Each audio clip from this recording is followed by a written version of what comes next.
दोस्तों, तो आपके एग्जाम में संक्षेपण पूछा जा रहा है। ठीक है, जैसे कि आप लोग देख सकते हैं पेपर में पूछा गया कि निम्नलिखित गद्यांश का संक्षेपण उचित शीर्षक देकर करें।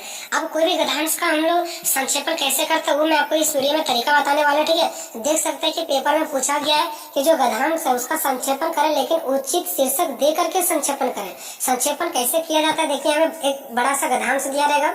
यहाँ पे देख सकते हैं 18 लाइन का गद्यांश है। ठीक है, इसी को मैं आपको समझा दूंगा, तो इसी के बेस पर आपको कोई भी गद्यांश का संक्षेपण करने के लिए दे दिया जाए, आप बहुत ही अच्छे तरीके से बना करके आएंगे एग्जाम में। ठीक है, तो ये मैं आपको पेपर इसलिए दिखा रहा हूँ दोस्तों क्योंकि इसी टाइप से क्वेश्चन पूछा गया था। देखिए यहाँ पे लिखा गया ना, ऋतुराज बसंत के आने से ही शीत का भयंकर प्रकोप भाग आ गया। ठीक है, तो ऐसे करके जो ये दिया गया ना बसंत ऋतु पर, तो इसी पर मैंने भी एक संक्षेपण लिया है। संक्षेपण आपको हम करके दिखाते हैं। ठीक है, इसी के बेस पे आप किसी भी गद्यांश पे आपको दे दे संक्षेपण करने के लिए, तो आप संक्षेपण कर लेंगे। ठीक है, चलिए अब ऊपर क्या है नहीं है वो आपको भूल जाना है। ठीक है, यहाँ से देखिए आपको क्या किया जाएगा, एक क्वेश्चन दिया जाएगा 15 नंबर का, जिसमें से लिखा रहेगा निम्नलिखित गद्यांश का संक्षेपण उचित शीर्षक देकर करें।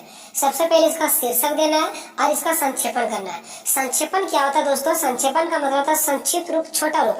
अगर आपको 6 लाइन में दिया गया गद्यांश, गद्यांश से थोड़ा बड़ा होता है, उसका छोटा रूप होता है संक्षेपण। तो गद्यांश अगर आपको 6 लाइन में दिया गया ना, तो उसको 3 टुकड़ा कर देना है। तो 2 लाइन, 2 4 लाइन, 2 6 लाइन, 3 टुकड़ा हो गया आपको 2 2 लाइन करके। तो आपको संक्षेपण 2 ही लाइन में करना है।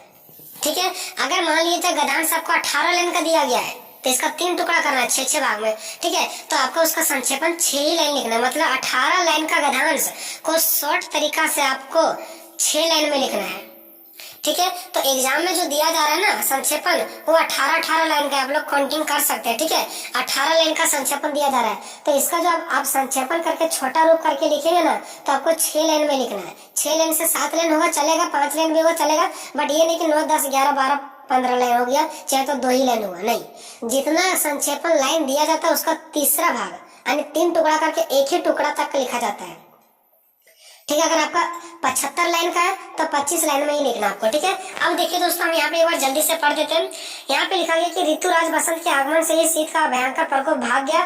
ठीक है, तो इस प्रकार से यहाँ पे पूरा गद्यांश दिया गया। दोस्तों मेरे पास पढ़ने का समय नहीं है, हम आपको पढ़ करके नहीं सुना सकते हैं। यहाँ पे गद्यांश दिया गया जो की ऋतुराज बसंत के आने की बात किया जा रहा है। ठीक है, यहाँ पे देखिए, तो यहाँ पे ये कितना लाइन का आप लोग काउंटिंग कर सकते हैं, 1 2 3 4 5 6 7 8 9 10 11 12 13, लगभग 13 या 14 लाइन का है। ठीक है, तो इसको अगर हम भाग में बांटे मतलब 3 टुकड़ा में, तो लगभग 3 या 4 लाइन करके होगा। ठीक है, तो इसका जो आंसर हमको देना है ना, वो 3 या 4 लाइन में ही देना है। तो यहाँ पे मैंने कितना दिए देखो, तो 1 2 3 4 5 में दे दिए, चलेगा, 4 से 5 भी चलेगा। ठीक है, कोई दिक्कत नहीं है। तो वही इतना ही में जवाब देना है। ये मेरा कितने का था, लगभग 13 या 14 का लाइन का था, मैंने कितना दिया, 4 लाइन में दिया।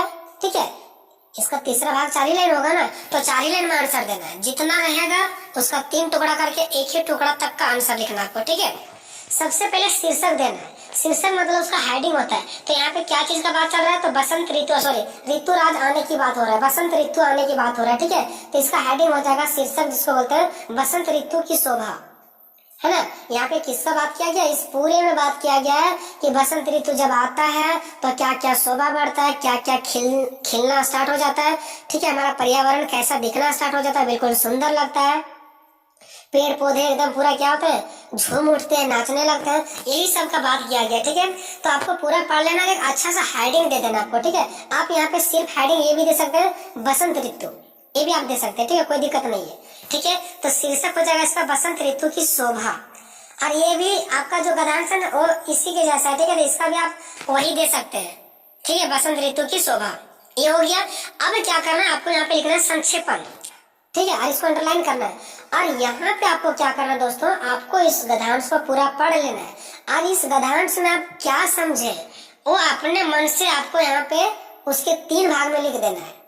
ठीक है, अगर 18 लाइन का है तो 6 लाइन में लिखना है। गद्यांश अगर आपको 15 लाइन का दिया गया है तो 5 लाइन में करना है। इसका मतलब क्या, बहुत आसान है। आप 15 लाइन का गद्यांश को पढ़ेंगे और आप उससे 5 लाइन का भी नहीं समझ पाएंगे, वो भी हिंदी का चीज, तो 15 लाइन का गद्यांश पढ़ करके आप 5 लाइन का आंसर अपने मर्जी से जरूर दे सकते हैं। अब आप लोग को लग रहा होगा अपने मर्जी से क्या देंगे, तो यही सब चीजें जो यहाँ में से आप कुछ पढ़े ना, वही सब चीजें आपको यहाँ पे संक्षेपण में नीचे लिखना है। अब आप सोचोगे कुछ भूल जाएंगे तो हाँ, तो कुछ आपको छोड़ना भी है।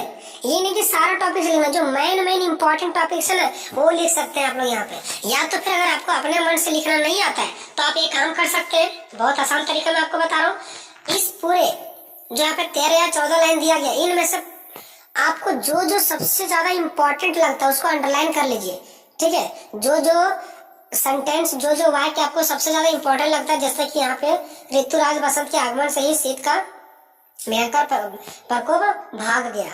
उसके बाद आपको और थोड़ा कुछ इंपॉर्टेंट लग रहा होगा, जैसे वृक्षों और लताओं के अंग में नूतन प्रवृत्तियों के खिलने से यौवन की मदकता छा गई, ठीक है। उसके बाद और कुछ इंपॉर्टेंट, आम के मंजरियों की गंध और कोयल का आवाज, भावरे का गुंजन, सब ऐसा लगता है जैसे जीवन में सुख ही सुख है। तो जो आपको इंपॉर्टेंट लगता है वो अंडरलाइन कर लीजिए, ठीक है। और कितना अंडरलाइन करना है, कितना लिखना है, तो जितना गद्यांश है उसका तीसरा है। अगर 15 लाइन का गद्यांश है तो 5 लाइन तक आप अंडरलाइन कर लीजिए, ताकि आपको 5 लाइन आंसर लिखना बन जाए, और वो आप लिख दीजिए। सीधा सीधी संक्षेपण का मतलब होता है कि बड़ा दिया गया उसको आपको छोटा करके लिखना है, और वही चीज लिखना जो इम्पोर्टेंट है, ठीक है दोस्तों। तो इस प्रकार से आप आराम से कर सकते हैं दोस्तों, ठीक है। इसका आंसर भी आप यहाँ पे देख सकते हैं, ये आपका इसका आंसर रहा और ये आपका क्वेश्चन रहा, ठीक है। ये आपका क्वेश्चन है, ठीक है।